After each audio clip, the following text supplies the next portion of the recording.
ऋग्वेद को जानता हूँ मैं। ऋग्वेदम भगवो अध्ययमी, हे भगवान भगवान भगवान अध्यय में अध्ययन किया हुआ हूँ, आचरण में जानता हूँ। किसको? ऋग्वेद को जानता हूँ। यजुर्वेद कहते हैं नियत पाद अक्षर अवसान ऋग कहलाता है ना। नियत इसके पाद अक्षरों हैं। और यजुर्वेद का अर्थ हो गया गीति रहे थे, अनियत पाद अक्षर गीति रहे थे। और सामवेद अनियत पाद अक्षर वाले होते हैं। ऋग्वेद हो गया नियत पाद अक्षर वाला, यजुर्वेद हो गया अनियत पाद अक्षर वाला, और सामवेद हो गया गीति प्रधान, यानी गा करके सामवेद हो जो भी आता है उसको गाया जाता है। और अथर्वणम यानी अथर्वेद, अथर्वा ऋषि के द्वारा प्रोक्त होने से अथर्वण हो गया, यानी है तो वेद ही है लेकिन अथर्वा के नाम से जाना जाता है, इसलिए अथर्वण यानी अथर्वेद। अथर्वेद में सारी शिल्प कला आदि आदि आती है। जितनी विमान आदि बनाना है, जो भी बनाना है, ये पूरा विज्ञान भरा हुआ है उसमें। इस प्रकार से चौथा जो अथर्वणम यानी अथर्वेद हो गया, इसको जानता हूँ। इतिहास पुराणम, इतिहास को जानता हूँ, पुराण को जानता हूँ, सारे पुराणों को। पंचमम, तो पंचम जो महाभारत है उनको जानता हूँ। महाभारत के सहित वेदा नाम वेदम, वेदों के वेद, वेदों का वेद कौन हो गया? व्याकरण हो गए, क्योंकि सारे बिना व्याकरण के तो यार वेद भी नहीं खुलते। यद्यपि अंग है ना, तो इसलिए पंचम, ये पंचम शब्द से वेदा नाम वेदम भी आ जाता है। पंचमम वेदम, तो पांचवा वेद कौन हो गया? अरे ये हो गया व्याकरण हो गए, व्याकरण हो गए, क्योंकि इसके बिना, व्याकरण के बिना अरे कुछ भी नहीं होता। तो वेदा नाम वेदम भी है, पंचम है, तो वेदा नाम वेदम पंचमम वेदा, पंचमम वेदम कौन हो गया? अरे हो गया व्याकरण। एंड महाभारत के सहित है, महाभारत के सहित वेदा नाम वेदम पंचमम, ये हुआ। महाभारत भी है, दोनों ही अर्थ हैं। महाभारत के सहित व्याकरण। इतिहास में तो महाभारत और रामायण दोनों आ जाती है, इतिहास ही तो है दोनों। हाँ, दोनों इतिहास से ले लीजिए, तो जो पंचमम महाभारत से बोल देते हैं, पंचम शब्द से वेद कह लेते हैं। पांचवा वेद तो महाभारत ही है, पांचवा वेद, इस प्रकार से। तो यहाँ पर वेदा नाम वेदम का पूरा अर्थ है तो व्याकरण। स्वामी जी महाभारत की रचना द्वापर में हुई ना? द्वापर युग में हर कल्प में, हर उसमें होती रहती है कि नहीं? क्योंकि राम है, अरे कृष्ण है, ये सब उपनिषदों के नाम है। अर्जुन है, अर्जुन आदि का जो नाम आते हैं ना, ये सारे वेद में नाम आते हैं। तो ये घटना घटती रहती है। तो अकेला व्यास जी ने द्वापर युग में रचा, ये तो ठीक है, लेकिन हाँ कभी पूर्व के द्वापर युग में, हर द्वापर युग में जब राम जी या कृष्ण भगवान आते हैं तब तक वो रचना उसकी होती रहती है। अब तो हर द्वापर युग में रचा ही रहता है। हाँ, अकेला हो जाते है, आगे पीछे हो जाता है। ऐसे पहला स्त्री पर्व दे दिया, फिर दूसरा पर्व दे दिया, फिर तीसरा पर्व दे दिया, तो आगे पीछे पर्व कर देते हैं, इतना अकेला हो जाता है। कभी अध्याय आगे पीछे हो जाती हैं, कभी एक क्रम भी मिल जाता है, लेकिन वेद में ऐसा नहीं रहता। वेद में तो इस कल्प में जो वेद है, जिस क्रम वाला है, वो मंत्र दूसरे क्रम में दूसरे नंबर पर नहीं जाएगा, है कि नहीं? तीसरे नंबर पर नहीं जाएगा, अध्याय नहीं बदलेगा, पाद नहीं बदलेगा, अध्याय नहीं बदलेगा, और क्रम नहीं बदलेगा। ये विशेषता वेद में है, इसलिए नित्य कहलाता है। मंडल है, अनुवाक, हाँ, उस अनुवाक के अंदर फिर सूक्त है। मंडल जैसे ऋग्वेद में 10 मंडल हैं, फिर उसमें अनुवाक है, फिर पाठक है, और फिर सूक्त है, उसमें ये आते हैं उसके भाग।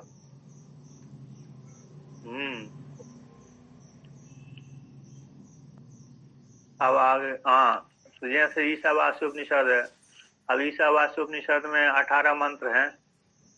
अब वो क्रम जैसे क्रम से दिए गए हैं, पहला मंत्र को कभी दूसरे में नहीं रखते, पांचवे पे नहीं रखते, छठे पे नहीं रखते। तो जैसे है वैसे ही रख रहता है, कोई क्रम रहता है, बदलता नहीं है। इस प्रकार से वर्णन किया। लेकिन उपनिषदों में, पुराणों में ऐसा नहीं है। पुराणों में तो वो बदल जाते हैं, क्योंकि व्यक्ति की बुद्धि है, तो व्यक्ति की बुद्धि कभी ऐसी हो गई, कभी ऊंची हो गई, इस प्रकार से। हाँ, जैसे ये जो अभी बताते हैं कि जो व्यास वेदव्य द्वैपायन व्यास जो है, ये 28वें व्यास हैं। हाँ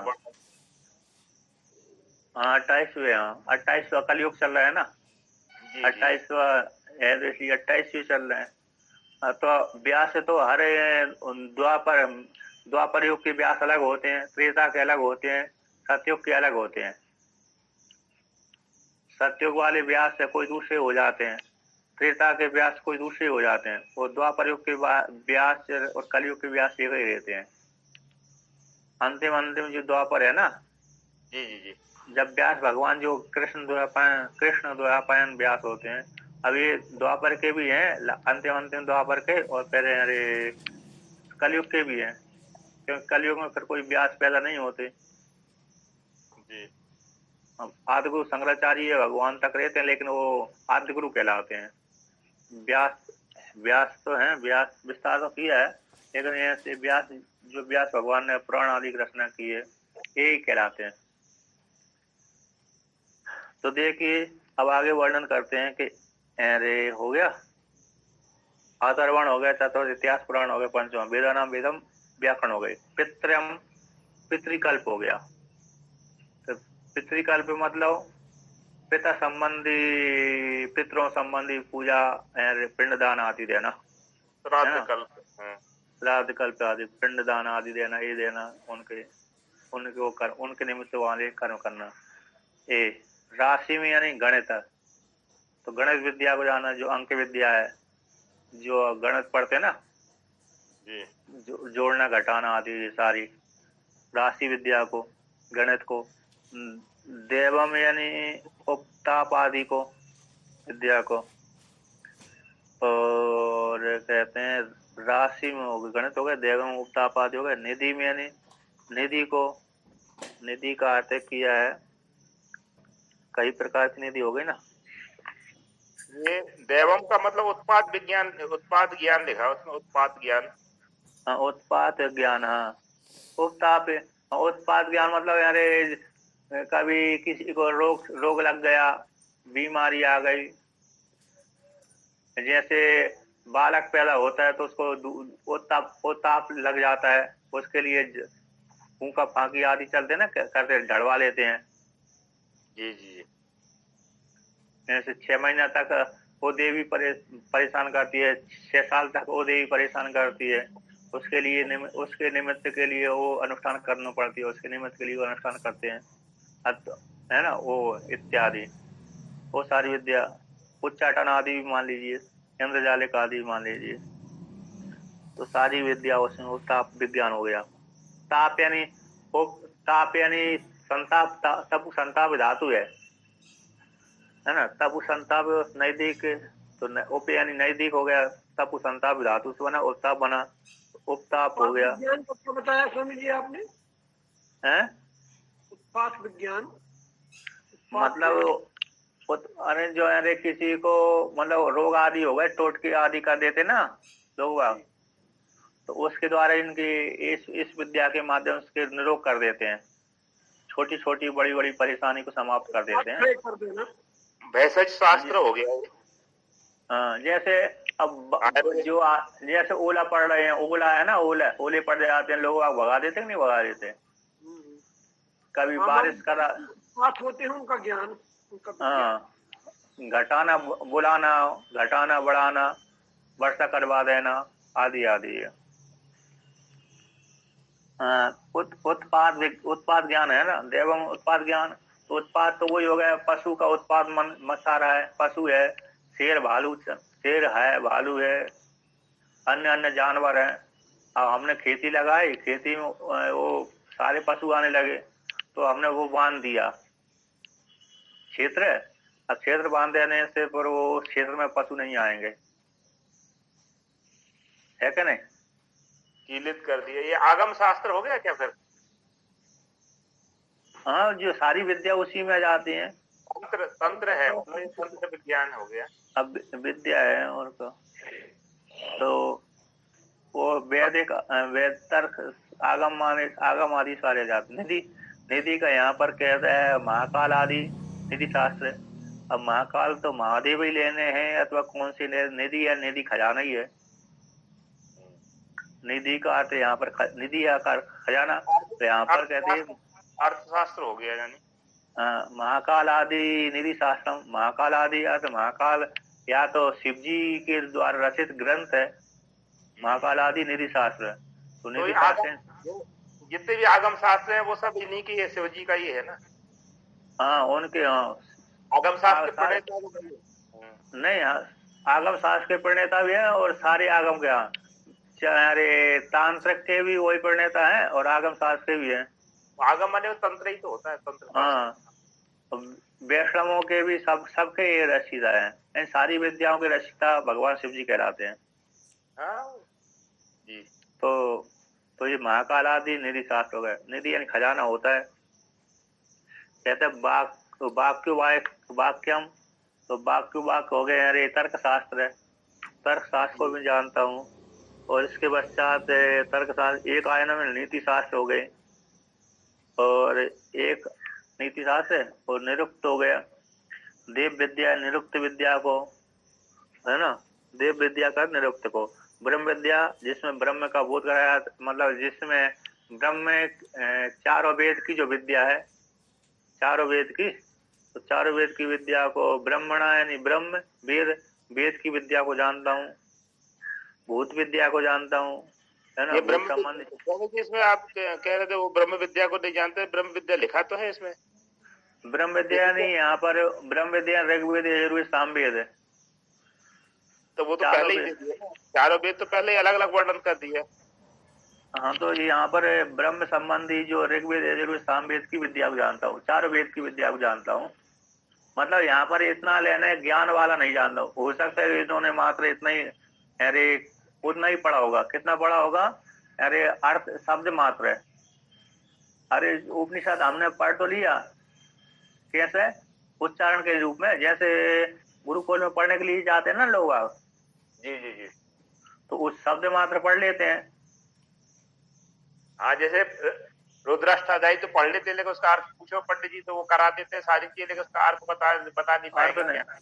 हाँ, तो जी शब्द मात्र ही हो गए, शब्द राशि मात्र पढ़ लिया होगा, तो उतना छोड़ दिया होगा। क्योंकि चारों वेद पढ़ेंगे तो फिर उसमें तो उपनिषद तो आ ही जाएंगे, है कि नहीं। तो अब वहां पर उपनिषद आएंगे फिर तो ज्ञान हो ही जाएगा नारद भगवान को। होने चाहिए कि नहीं होने? हाँ सही है, जब ब्रह्म विद्या पढ़ी तो इसलिए वहां पर शब्द मात्र पढ़ा होगा, या तो शब्द मात्र लेना पड़ेगी या कर्मोपासना लेना पड़ेगा। कर्मोपासना तो आ ही रहे हैं, वो तो बिना बोले ही आ रहे हैं, क्योंकि यहाँ तो ब्रह्म विद्या के लिए गए हैं ना वो तो। तो शब्द राशि मात्र पढ़ा होगा। शब्द राशि उपनिषद आदि को जो भाग आया होगा शब्द राशि हो गया होगा, क्योंकि शब्द राशि तो वर्णन करते हैं, शब्द राशि सारा नाम मात्र है। इस प्रकार से तो ऋग्वेद यजुर्वेद सामवेद की विद्या को ब्रह्म विद्या कहते हैं। ऐसे ब्रह्म की विद्या को अतः परमात्मा की जो विद्या थी, ऋग्वेद यजुर्वेद सामवेद जो परमात्मा से उत्पन्न हुआ ना, जिसमें परमात्मा बोध कराया, ऐसी विद्या को। भूत विद्या तो स्पष्ट ही है। गंधयुक्ति शब्द आया स्वामी जी, गंधयुक्ति माने क्या होता है? गंधयुक्ति, गंध या नहीं तो गंधे पृथ्वी की गंध आदि है ना, चित्र वगैरह का विज्ञान क्या? कौन सा कह रहे हो आप? ये हिंदी अनुवाद में सर। हाँ, वो टीका में आया था। कहाँ है? ये इसी श्लोक के आखिरी में हिंदी में भूत छत्र विद्या, नक्षत्र विद्या, सर्व विद्या और देवजन विद्या, नित्य संगीत कहाँ है जो आप बता रहे हैं? सर्व विद्या गारो और देवजन विद्या के बाद गंधयुक्ति आया है। गंधयुक्ति मतलब है कि अरे जो हवाई में नहीं लिखा है, सूक्ष्म विज्ञान नहीं लिखा होगा। नृत्य, गान, वाद्य और शिल्प आदि विज्ञान की सभी नहीं, वो तो गंधर्व विद्या आगे आएगी। गंध आदि तो मैंने कहा देवजन विद्या गंधी ये सब लिखा है। वो अच्छा तो अच्छा अब वो उसमें आएगा, व्याख्यान में आएगा, उसमें यहाँ नहीं है ना ये, अभी मूल में व्याख्यान नहीं में है। है। नहीं, व्याख्या भी कहाँ चल रही है, अभी तो केवल अर्थ चल रहा है ना। तो देखिए, अपना तो आप पहुंचे ब्रह्म नहीं विद्या ना। भूत क्षत्र विद्या हो गई, धनुर्वेद हो गया, है ना।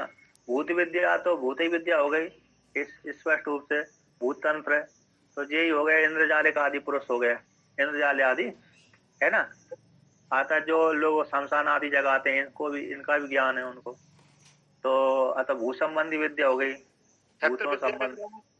क्षत्र विद्या धनुर्वेद है। तो मतलब धनुर्वेद को युद्ध विज्ञान। हाँ, युद्ध विज्ञान भी जानते हैं, युद्ध विद्या भी। यद्यपि गुरुकुल नहीं चलाया इन्होंने, क्योंकि श्राप के कारण एक जगह ठहर नहीं पाते, लेकिन धनुर्विद्या भी जानते हैं। जैसे अरे नारद भगवान ने किसी को दूध विद्या भी दी थी। विद्या तो उपदेश करते रहते नारद भगवान, लेकिन स्थायी रूप से नहीं करते, गुरुकुल चला करके। ऐसे किसी राजा को उपदेश करना है तो उपदेश कर देते हैं। नक्षत्र विद्या तो ज्योतिष वाली विद्या को जानते हैं, कौन तारा कौन किस प्रकार से आ रहा है, बैठ रहा है, यहाँ पर बैठेगा तो इस स्थान पर बैठेगा तो ये अरे शुभ होगा, इसका अशुभ होगा। ज्योतिष ज्योतिष को भी जानते हैं, क्योंकि भगवान नारद मुनि तो हस्तरेखा के विषय में, पार्वती को हाथ देख के बता दिया था। हाँ, नारद हस्तरेखा तो अच्छी प्रकार जानते, सामुद्रिक रहस्य को। सामुद्रिक रहस्य को अच्छी प्रकार से जान लेने पर व्यक्ति जान लेता है कि अमुक व्यक्ति को इतना फायदा होगा, इतना नुकसान होगा, उसी इसकी में तो मृत्यु। उसमें तो उसी में तो फंस गए थे स्वयं भी। वो लड़की का हाँ हाथ देखा विश्व हाँ मोहिनी का, तो उसी में तो फंस गए थे नारद जी। हाँ, उसमें हाँ। तो ये जो सामुद्रिक रहस्य बहुत अच्छा ग्रंथ है, मतलब हस्तरेखा के विषय में, हस्तरेखा के विषय में भी है उसमें। अरे सारे स्त्री पुरुषों के लक्षण भी दिए, अंगों पर वर्णन कर दिए। इतना इतनी इतनी अंगुली बड़ी रहेंगी तो ऐसा उसका होगा, इतने बड़ा बड़ा रहेगा तो ऐसे होगा, ये सारे वर्णन किया उसमें। कहते ज्योतिष विद्या भी जानता हूँ, सर्पदेव जन विद्या, सर्पदेव जन विद्या यानी उनकी विद्या को गरुड़ विद्या, यानी सर्पों को भगाने के लिए वाली विद्या। और देवजन विद्या यानी गंधर्वादी विद्या को जानता हूँ, है ना। सर्प अलग कर दिया तो सर्प देवजन विद्या पूरे ले लिया तो और गरुड़ विद्या हो जाएगी। और देव जन विद्या ले लिया तो सर्पजन विद्या ऐसे कर देंगे तो गरुड़ विद्या, देवजन विद्या ऐसे कर देंगे तो गंधर्व विद्या, अलग अलग हो जाएंगे। और सर्वदेव जन विद्या एक वाक्य लेंगे तो गरुड़ विद्या हो जाएगी, गरुड़ विद्या। और देव जन विद्या ऐसे ले, सर्प हटा दिया, देव जन विद्या कर देंगे तो अरे गंधर्व है, और ये किन्नर आदि विद्या, सारी विद्या, नाच गाना आदि आ जाएगा। इधर भगवो अध्यमी, इस प्रकार से भगवान में सबको जानता हूँ, ब्रह्म विद्या को छोड़ करके, है ना। ब्रह्म विद्या को छोड़ करके सब कुछ जानता हूँ, इस प्रकार से आ गया। अब बहुत विस्तार नहीं वर्णन किया, अब भगवान पूरा ही तो बता दिया क्या क्या है पूरा ही वर्णन। अब यहाँ पर भगवान भास्कर इसका व्याख्यान करते हैं। ऋग्वेदम भगवो अध्यमी स्मरामि तद यद वेत्त इति विज्ञान स्पष्टत्वात्। ऋग्वेदम, हे भगवान मैं ऋग्वेद आदि को जानता हूँ, स्मरामि अध्ययन स्मरामि, स्मरण आता है, स्मरण किया जाता है, कर रहा हूँ, अगर मेरे को स्मृति है, क्योंकि मैंने अध्ययन किया था, यानी ब्रह्मा जी से पूछा हुआ था, तो मेरे को ऋग्वेद आदि सारी वेदों का स्मरण है। तो कहते हैं यद वेत्त, जो आपने पूछा था कि जो पहले मेरे को उपदेश करो, बताओ, कह रहे मैं इतना इतना जानता हूँ, तब मैं उसके आगे वर्णन करूंगा। विज्ञान का प्रश्न जो आपने पूछा था, यद वेत्ता विज्ञान से यद वेत्ता इति, इस प्रकार से जो आपने पूछा था, इस विज्ञान का जो पूछा था वो मैं इस प्रकार से जानता हूँ, ऋग्वेद आदि को मैं जानता हूँ, स्मरण करता हूँ। तथा यजुर्वेदम सामवेदम अथर्वणम चतुर्थम वेदम वेद, तो वेद शब्द से प्रकृतत्वाद इतिहास पुराणम पंचम वेदहम वेदानम भारत पंचमानानाम वेदम व्याकरणम इत्यर्था। तो कहते हैं यजुर्वेद को जानता हूँ, सामवेद को जानता हूँ, अथर्ववेद को जानता हूँ, अथर्वणम यानी अथर्ववेद को जानता हूँ, चतुर्थ जो वेद अथर्वण है उसको जानता हूँ। तो कहते हैं वेद को, यानी वेद को जानता हूँ, तो वेद यहाँ पर कहते वेद शब्द का प्रकरण होने से इतिहास पुराण आदि को, और पंचम जो वेद है इतिहास पुराण के सहित है, यानी पंचम वेद को, यानी पंचम वेदा में वेदा नाम में अर्थ कर दिया भारत पंचमाना नाम, जो 5 भारतों के सहित है, 5 भारतों के सहित उनके सहित वेदा में व्याकरणम, यानी व्याकरण को भी जानता हूँ क्योंकि पंचम वेद कौन हो गया, महाभारत के सहित 5वां जो वेद है व्याकरण है, ऐसी उस व्याकरण को भी मैं जानता हूँ। वेदा नाम में अर्थ कर दिया भारत पंचमाना नाम, महाभारत हो गया, है कि नहीं जी। तो ऐसे जो 5वां महाभारत है उसके सहित मैं व्याकरण को जानता हूँ। अगर पंचम शब्द से महाभारत ले लीजिए, वो वेदा नाम वेदा इतना ले लेंगे तो सीधा सीधा व्याकरण आ जाएगी। लेकिन भारतम ऐसा नहीं किया, पंचमम भारतम ऐसा करते भारत पूरा स्पष्ट उस भारत आ जाता, लेकिन पंचमम वेदम ऐसा करते, पंचमम वेदम वेदा नाम, इन 5 महाभारत के सहित है। इतिहास में महाभारत आ गया, अन्य में भी आ गया है ना, पुराण के सहित आ गया। तो इतिहास से पुराण के सहित जो भारत आदि 5 के मध्य में किस सहित है, वेदों के, इन वेदों के सहित 5वां जो वेद है कौन है, व्याकरण, उस व्याकरण को जानता हूँ। वेद शब्द का प्रकरण होने से, यहाँ पर कहते वेद शब्द का प्रकरण होने से ये सारे 5 वेद कहलाते हैं, व्याकरण के सहित है। इतिहास हो गया, पुराण हो गया, महाभारत हो गया, 5वीं कोटि, 5वीं संज्ञा में चला गया, कैसा हो गया, इनको 5वीं संज्ञा में ये सारे आ जाते हैं। यद्यपि व्याकरण वेद का ही अंग है, व्याकरण कौन है, वेद का अंग है, फिर भी 5 वर्णन कर, वेदांग है ना, वेदांग है, वेदांग है, फिर भी यहाँ पर 5वां वेद कह दिया उसको।